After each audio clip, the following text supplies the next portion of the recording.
Hey everyone, welcome to Marvel Time issue number 103.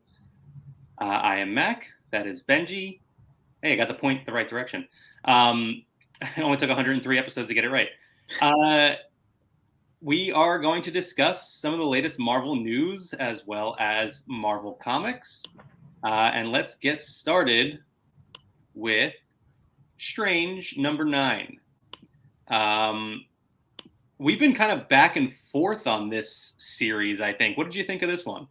I liked it. I don't know that we've read them, but I've been pretty consistent in it. And we know where this is headed because it's the way comics work.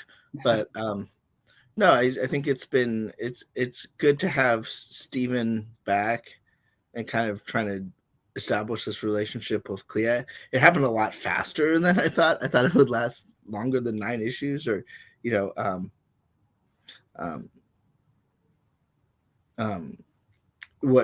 even been back for a few. So yeah, I kind of feel like she might have gotten a little shortchanged in terms of like establishing who she is, but I'm enjoying this run from Mr. McKay. Yeah, I agree, and I hope we do get to see more of Clea in this role. One way or another. We know Strange isn't going to stay on the bench for too long, but I hope we do get to see more of her. I've really enjoyed this character throughout this run. And it's a character that I've read some of before, but didn't really know a ton about. And I think they've really given her a chance here. So this particular issue, though, I think was fun. It was a quick, easy read. You blow through it. It's a lot of action. But I think they've established a good villain and really villain organization with this Blasphemy Cartel. I keep forgetting the name of them, but they are memorable in terms of the idea of them, just not the name. But yes, I think it was good. It's a fun reveal at the end of this one too, so an exciting finish as we get ready for what the eventual finale of this run. So I'm excited. I'm excited to see how it goes. Yes, sir. Moving on to our second issue, and I will jump right in here and say, probably to the surprise of very few, this is my pick of the week. Mine too. Yeah, thought we'd be on the same page there. This was just a lot of fun. I love Black Cat. She's one of my favorite characters. This is one of the most interesting renditions of Mary Jane we've gotten in a long time. So I think they're doing some fun stuff there. And then Dark Web is a good backdrop in general for a lot of different characters, as we'll talk about a few Dark Web issues today. But this one was definitely my favorite. These characters are just so fun. It's funny because it's such a dark setting and surroundings, and yet it's so fun, and lighthearted. And yes, dark. I didn't even mean to go with that, but it is actually like dark in tone. And yeah, it's still so lighthearted and fun. Yeah, I mean, just it makes you just Jed McKay. He's just like one of the best comic writers out there today. And it's not he's not just doing one book a month, right? Oh no, not even close. Right. And you're like, well, hang on a sec. It's constantly in our picks. Yeah. And this is fun. You get inside. It almost gave me a little bit of 90s animated Spider-Man vibes. Just the interaction between, obviously there's a lot more to it, but just the interaction between Felicia and Mary Jane. And I really like this issue. I'm excited to see where it goes. Yeah, I am too. I really like where they're going with Black Cat. And again, this Mary Jane is far more interesting than we're used to. But also a reveal at the end that I did not see coming at all. That I, definitely thought I had an idea of where this was going, and it completely made a left turn. And we'll see how that plays out. So, but yeah, Dark Web overall, I am enjoying. And we're going to stick with Dark Web, and we're going to talk about Gold Goblin number 2. Lots of interesting stuff happening with Norman Osborn these days. What do you think of this issue? I thought it was good. It was up there for me, but I don't know. This one was a little too dark for me. and I won't go into details, but there was a dog, and that's probably what yeah. Yeah. So so yeah. Yeah, this was close for me to being my pick of the week. I just really liked the fun energy of Black Cat. This went a completely opposite direction. It was honestly a little bit spooky for December. It felt like an October book. Again, well, I do want to say just quickly that I like how Dark Web takes place during Christmas time. Yeah, it just kind of makes it feel. I mean, it's not a Christmas book in right in any sort of other way, and that it takes place during Christmas. That's how Die Hard is a Christmas movie, right? Right, but like, it's kind of nice to have something that's in tune with with where you're at, So, and it's nice short events will wrap up, reasonably in the same period. So, yeah, I think that was a nice touch. Yeah, I do agree. Just the vibe of this particular issue, it's definitely got some horror vibes to it. So, felt like that. But the stories of like all of the stuff that we've been reading about Spider-Man going back to the Beyond era, a lot of that stuff is like it's kind of piecing together now, and it's really nice to see a story come together that way. So, kind of feels like the payoff, right? Like we were finally, we've been reading these stories for months, and now it's all coming together and creating a nice cohesive story. And Spider-Man to me, like sometimes like it kind of vamps like too much. I mean, I felt like that with Sin Eater, like okay, but like I feel like it's the right amount of like moving forward without it being like revolutionary every issue, right? And so, and yeah, even that Sin Eater stuff comes back in a big way. So I mean, and again, Norman Osborn, they're doing some really great stuff with his character right now. I'm like, I feel weird. I'm reading stuff. I'm like, oh, I feel so bad for this character. Then I remember that it's Norman Osborn, and I'm like, I shouldn't be feeling bad for this character at all. And then, they just do some other really cool stuff, and I won't spoil it. But yeah, I definitely really like this one. Would have been my pick of the week had I not loved Black Cat and MJ. Can you imagine what the world would be like? The real world would be like if people forgave people like they do in comics. Like you're a villain, you do something nice. Oh, you're a good guy. Oh, like the pivot doesn't take all that long in the comic world. Yeah, no, it's very true. I'm going to go on a quick little tangent here, but I've also been rewatching The Walking Dead lately, and they do a very similar story arc with Negan, and Negan is like the big bad for a good 2 seasons, and you absolutely hate this character, and then he has this redemption arc, and reading this, I was like, oh, this ties in perfectly with what I've been watching lately. So pretty funny that worked out that way. Let's talk about our third and final Dark Web issue this week, and that is Dark Web Miss Marvel #1. It was kind of whiplash on these 3 issues, right? Because you start off, I don't know what order you read them in, but this is the exact order I read. And I read them in the order it's said to read them in the comic back, the reading list. I did, but I don't feel like they needed to be read in a specific order. No, I don't think they did either. In fact, I think like a lot of stuff in these issues actually takes place before last week's Dark Web issue. And so, so like, I don't even think like, I mean, the reading list I read in the order, but like, you're right. I don't think it's too, this happened and this happened. Right. They're like completely different branches of the story that don't even intersect in any way, really, at least not yet. But I read them in this order, and it was like, fun and lighthearted, and then crazy, dark, and spooky. And then this one was, again, sort of fun. Kamala Khan is always going to be fun and have that sort of energy. So what do you think of this issue? I really liked it. This would perhaps be my runner-up. You get Kamala Khan being sort of like, you almost get like Peter Parker teenage vibes, like in this, which, I mean, you get from her in other places, but you get that plus the big event story, and it kind of meshes in a way that sometimes those things don't. So I really liked this issue in that I just felt it was well crafted. Yeah, I totally agree. It was it felt a lot like the Kamala that we know from the MCU too, right? Like the writing of this felt very much like, oh, I could see, Iman Vellani delivering these lines. And she's an interesting character to mix into this story that is very much, Dark Web. It's obviously a Spider-Man story, and you've got all the tangential characters there. and then it's involving the mutants as well, and we've seen the X-Men have a role. And Miss Marvel, you're not. I mean, I know she's been tied to the Spider-Man story lately, but she's not directly a Spider-Man spin-off character. So it's interesting to mix her in, and I'm interested to see what role she has to play.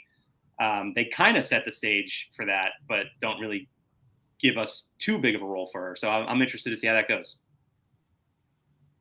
Let's talk about our final issue here, and I'm interested to get your thoughts on this one.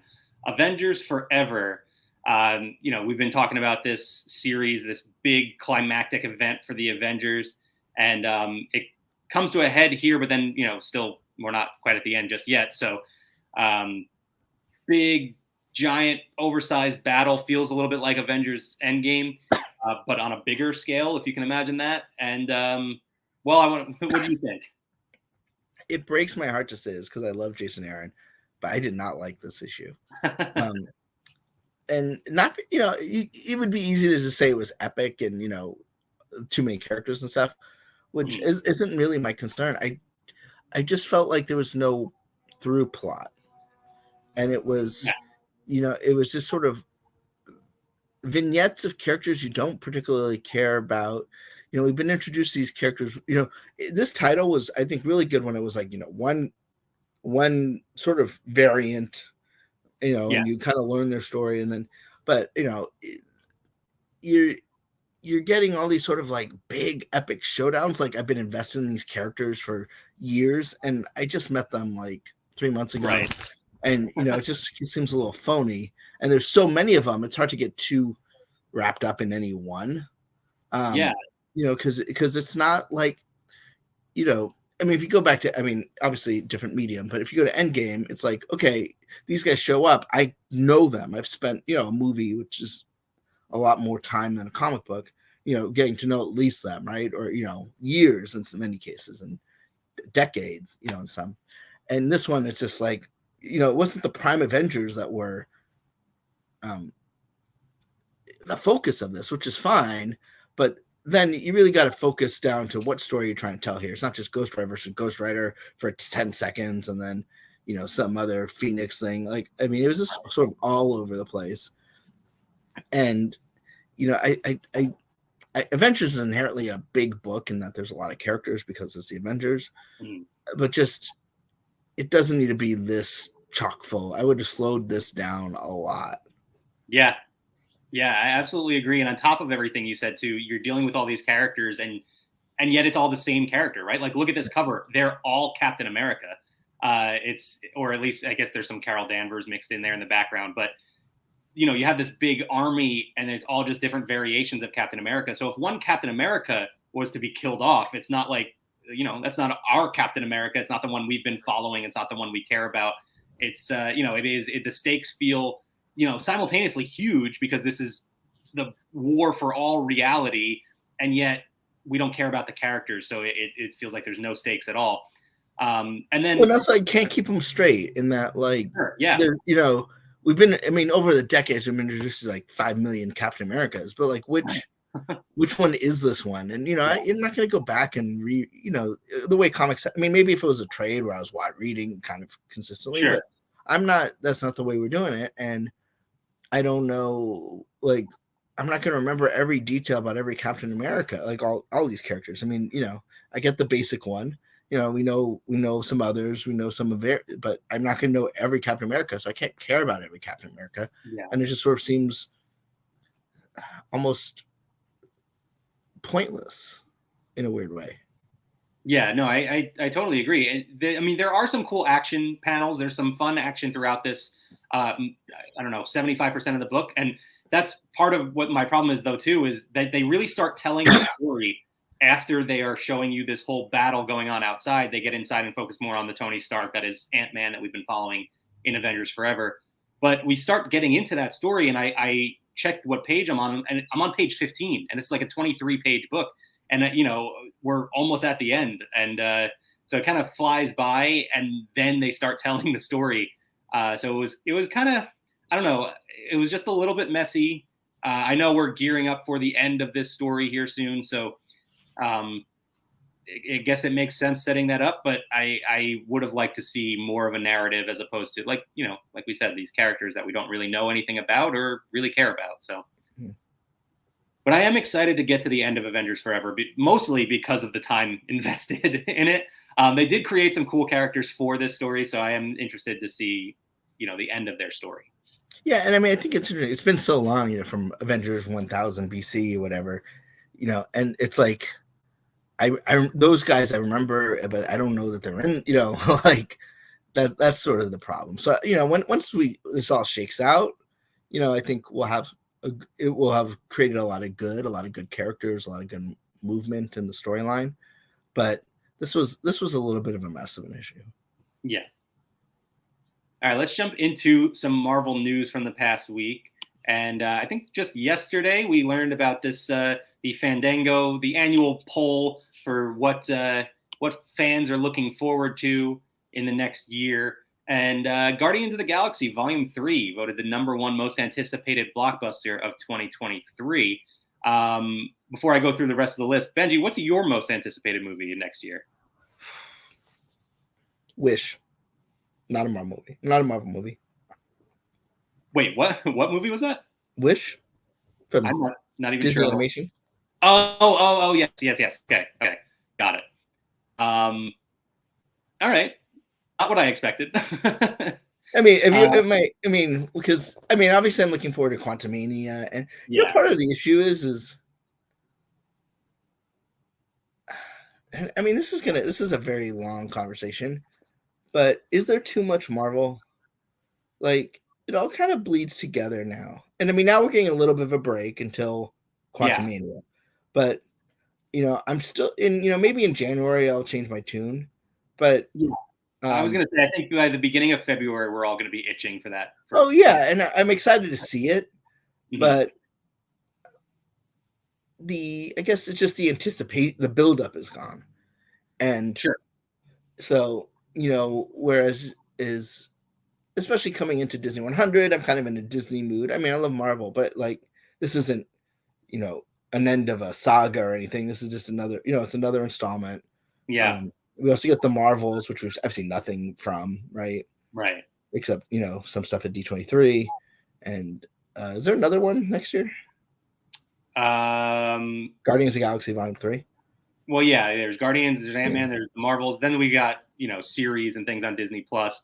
You also have the #2 most anticipated blockbuster of 2023, which is Spider-Man Across the Spider-Verse, which we'll talk a little bit more about. That was a little bit off my radar. I mean, I love Spider-Verse. I mean, but I don't know. It doesn't come to mind because we don't cover it the same way. But no, I mean, it's a good slate. Don't get me wrong, but if you're asking for one item, it's probably going to be harder for something that has 4 or 5 to come up to the top when there's, something that only releases one movie a year. Right. Yeah. No, that makes sense.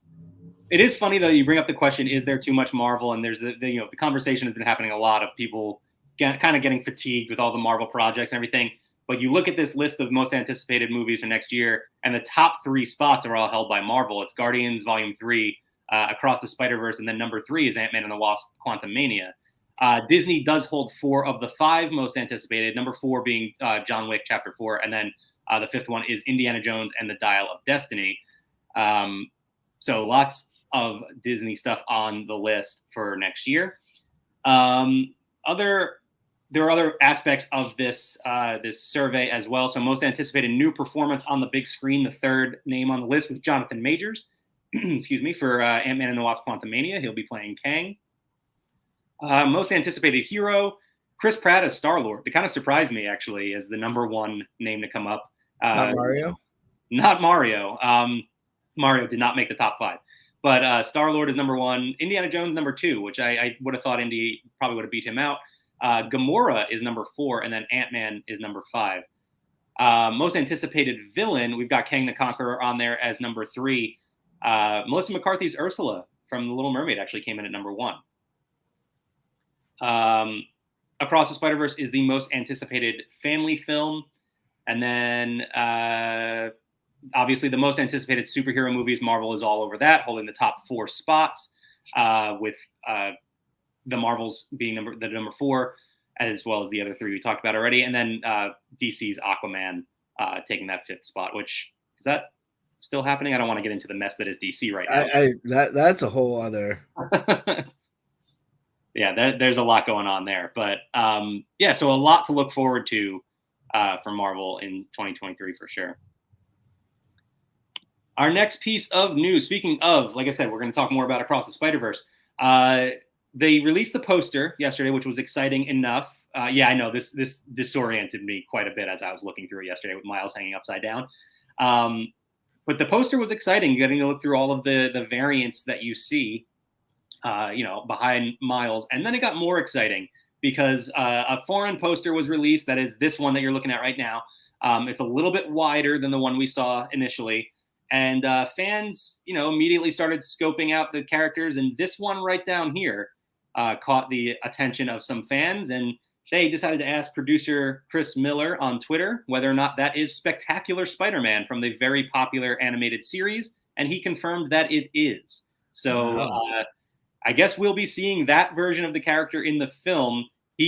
To be clear, he confirmed that is the character on the poster. I guess we don't necessarily know that the original voice actor is returning for the film and everything, but is that MPH? What? No, it was not a big name. No, that was Ultimate Spider-Man. Yeah, it was. There's so many animated Spider-Man series. Yes, I think you're right about that. No, this was. I want to say John Keaton was his name, something like that. But yeah, so Spectacular Spider-Man set to potentially appear in this film, and that has a lot of fans excited. Obviously, throughout this poster, that's a great show, by the way. I haven't actually gotten to start it yet, and I've been told by a bunch of people that it was fantastic. So I really need to get into that. Yeah, I mean, it was done by the guy who made Gargoyles, Greg Weisman. Oh, very cool. Didn't know that. It kind of got screwed with the Disney acquisition. But I did see in researching this a little bit, I did see that it was the CW first, and then the second season ran on Disney XD. So I thought that was pretty interesting. Some other faces that look familiar in here. You've got Spider-Punk right here, who we knew was going to appear in there. There's a few throughout that kind of look like the Iron Spider suit. There have been rumors of all sorts. There's been rumors of the 90s animated series Spider-Man showing up in this movie as well. Yeah, you got like the sort of the clone like spider monster in there as well. How about like a Super Friends Spider-Man? Not Super Friends, what that Spidey and his Spider-Man and his Amazing Friends, where it's like barely can move. Well, was that the series that the meme came from, or was it the other one, the other original Spider-Man one? It was one of those. Spidey and his Amazing Friends. I think so. Yeah, where his actions were pretty much just pointing. Yeah, I'm really watched. What is it called? Like Marvel mashups that they used to show on Disney XD, where they would like take classic Marvel animation, like the really old stuff, but like redub it. It was really funny. I think you can see some on YouTube. I'm gonna have to look into that as soon as we're done here. Sticking with the Spider-Verse here, Marvel Spider-Man 2, the highly anticipated game, will be coming fall 2023. Previously, we didn't have a date for it at all, so now we have at least a window. I'm really excited for this game. Unfortunately, I'm going to have to get myself a PS5 sometime between now and then, which still somehow seems impossible at this point. But I've been having the same issue, and then my brother just has a box PS5 just sitting on this coffee table, and I'm like, dude. Did you accidentally find a Christmas present that before you were supposed to? I doubt my brother got me a PS5. I can almost guarantee my brother did not get me a PS5. I can guarantee the same thing. So, my brother gets my mother to buy gifts for and put his name on it, even though he's 39 years old. Wow, shots fired. Your brother just sitting at home watching Marvel Time and but yeah, so this game, I'm super excited for this. The first Marvel Spider-Man game, you can go and read a review on laughingplace.com right now. That game was incredible. quite possibly. It's in the conversation for my favorite video game I've ever played. So absolutely excited for this one. Just, it is a PlayStation 5 exclusive, so got to get on that. And then we're just going to wrap things up with some Marvel news, or some Marvel. Yeah, maybe some Marvel news. That might be a good conversation. Comics news. The Excellent, coming off of that Ecstatic series that I was trying to remember. I don't think we talked about Ecstatics on here. No, we if we talk about mutant stories, we tend to stick to the main through line as opposed to some of the spin-off characters. But so the writers will be returning, Peter Milligan and then Michael Aldred and Laura Aldred, to tell more of the story of You Go Girl, Zeitgeist, and I love Dupe, so I do want to pick up Ecstatics first. So Dupe will return in this one, and this will be coming in March. And then this one I am excited about. The Predator, another new Predator series, is going to begin in March as well. The first series, which I haven't started yet, I think it just started hitting Marvel Unlimited, so I'm going to have to check that out. We'll be wrapping up with Predator number 6 in January, and then starting in March, a new series, a continuation of these characters that were introduced in the first one. But that'll begin with Predator number 1 in March. So I'm looking forward to that. And then in April, we've got Warlock Rebirth coming off of the Silver Surfer Rebirth that we did talk about, I believe, the first issue on here. That feels like forever ago at this point.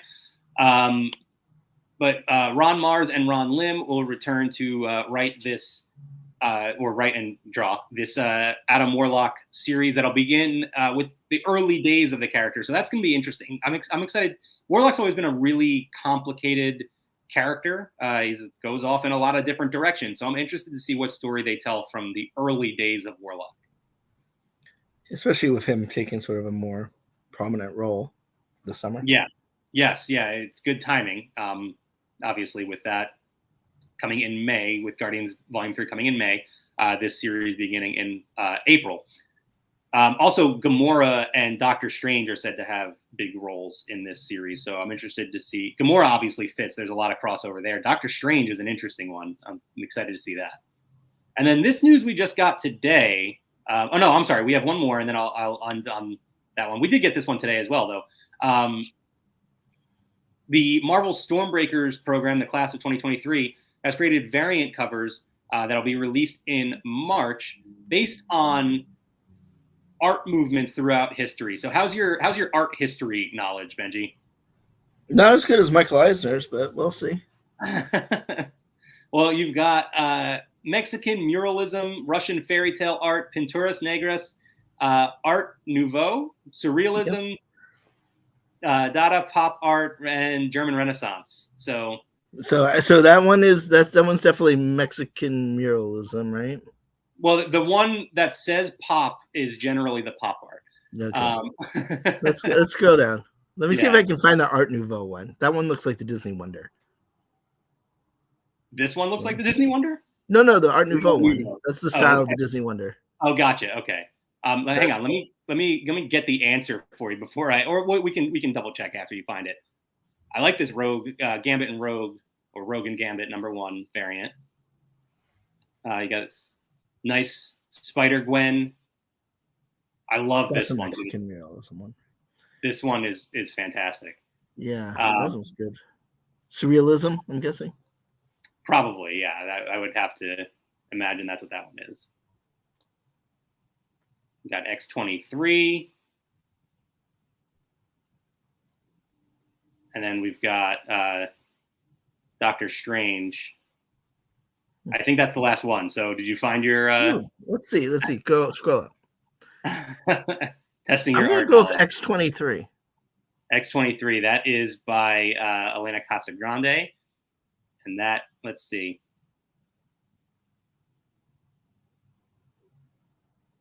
Nope, that is the Russian fairy tale art. The Art Nouveau is the Lucas Werneck. So that is the Rogue and Gambit. See, I would have thought that was more, fairy dramatic. I could see that. Yeah, I could see that. That makes sense. Either way, the Stormbreakers class does some amazing work, and you can see that in these covers. So I'm interested to see some more of their work as the year goes on. But these will all be out available in March, so be able to pick them up then. And then finally, like I said, we had a little bit of news earlier today. The Stark Sentinels were revealed, or the design for the Stark Sentinels. They're going to have we have an interested viewer. We're putting our fans to sleep right now. Or I shouldn't even say fans. We're putting our audience to sleep. But yeah, these Stark Sentinels are going to play a big role in the Fall of X, and as well as the Invincible Iron Man series that is going on right now. It just began last week, I think, that we didn't get a chance to talk about. But this will actually debut in the Avengers / X-Men Free Comic Book Day comic in 2023. So that'll be in May. And then they'll have a role to play in the Fall of X and everything going forward there. So pretty interesting. I love the design here, and the concept of Tony Stark no longer being in control of his company and his technology. So that's what happens when you give up everything to take control over bad stuff. So yeah, that does it for all of our news for this week. This was our special Christmas episode, right? Like this was our big... so. Jingle jingle. I forgot to grab a festive hat or a stocking or something. My tree is right behind my laptop, so you can't really even see that. But I didn't put up a tree this year, so we have the real tree out, and I have my Marvel tree in my office, which I think I tweeted a photo from the Zacks of Life account, so you can see that there at Zacks of Pod on there. Have you heard that Under Armour has picked a new CEO? I have not heard that. No. I went to go check to see if there's any Disney news, and that's what popped up. I don't know why, but yeah. Interesting. Okay, might have to look into that.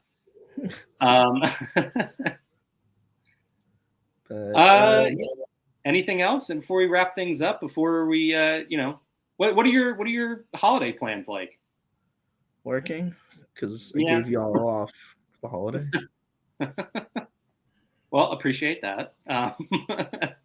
No, it's weird. It's weird because it's like a good time for us to kind of reset because all the publicists are on vacation.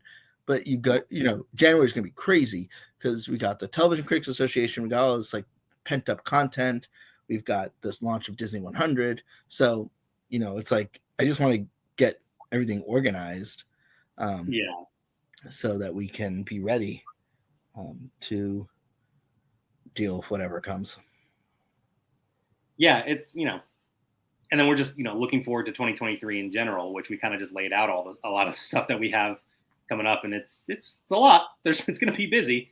But yeah, we just kind of enjoy the slight downtime you've got right now. Yeah, you do anything fun? No, I won't. I'll be here. I will be catching up on some comics. I can tell you that, and probably rewatching Hawkeye for the holiday season. I think that's been on my it's weird. It's weird how like I feel like I would have done that, except Guardians of the Galaxy Holiday Special almost feels like it's fighting for my holiday Marvel supremacy. I wonder what they got next year.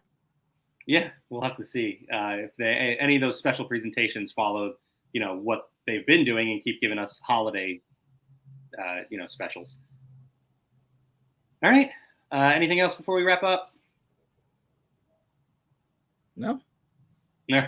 All right. Well, then we will see everyone next week for our final episode of 2022, which feels crazy to say, but we're already there. Yeah, it's crazy. All right. Yeah, looking forward to it. All right. Bye, everyone. Bye.